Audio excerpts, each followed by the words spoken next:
Welcome back to Chapter 14, Limitations. Accept them and move forward. Limitations come, yet even in our weakness, God will give us strength.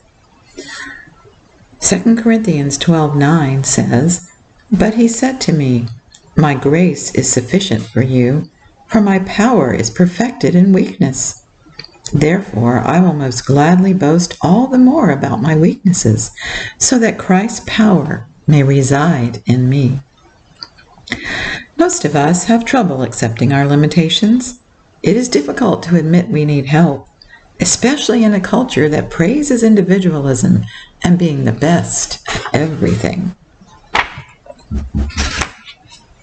On top of the limitations we all face, those of us with physical and mental disabilities deal with even greater daily challenges. I am a caring person, and I have a hard time saying no when someone asks for help or when I see someone in need. Often, I tend to overextend myself. I struggle to balance caring for myself and for others. For the better part of this past year, I have been dealing with sciatica and pain in my left knee, which is osteoarthritis. It has caused me to slow down, carefully protecting my knee to not move it in ways that cause excruciating pain. Often the pain is worse when I go to bed or when it rains. Over time, clutter has accumulated in my house from different sources. I want to see it gone, but where do I start?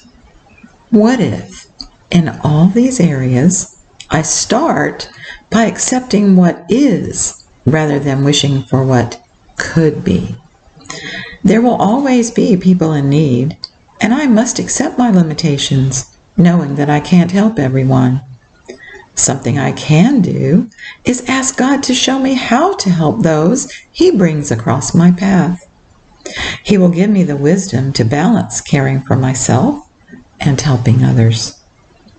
Instead of feeling sorry for myself or wishing my knee and sciatic pain would disappear, I can take steps to relieve it by taking short breaks.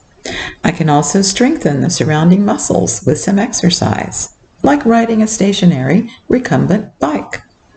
Simply adding a bit more movement to my day makes a huge difference. Complaining about the clutter does not help at all, but when I accept it and recognize my limitations, then, little by little, I can make daily progress without stressing.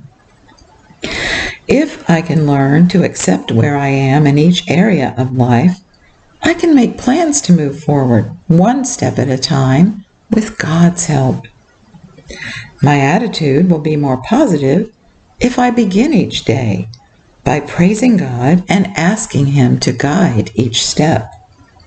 Whether working or needing to rest, I know He will always be with me, giving me strength and courage. Proverbs 16:3 says, "Commit your activities to the Lord, and your plans will be established." Dear Father, help us to commit all our activities to You. Enable us to accept our limitations, looking to You for wisdom and strength. Please help us find balance as we care for ourselves and others. May we praise You and be thankful. Amen. Time for reflection. What kinds of limitations are you facing today? How do you find a balance between caring for yourself and others? Meditate on 2 Corinthians 12:9. "But he said to me, My grace is sufficient for you, for my power is perfected in weakness. Therefore, I will most gladly boast all the more about my weaknesses, so that Christ's power may reside in me." How can your limitations allow God's strength to shine through your weakness? Thank you for joining me. Tomorrow we will read Chapter 15, Mourn. Grieve and weep, but don't lose hope.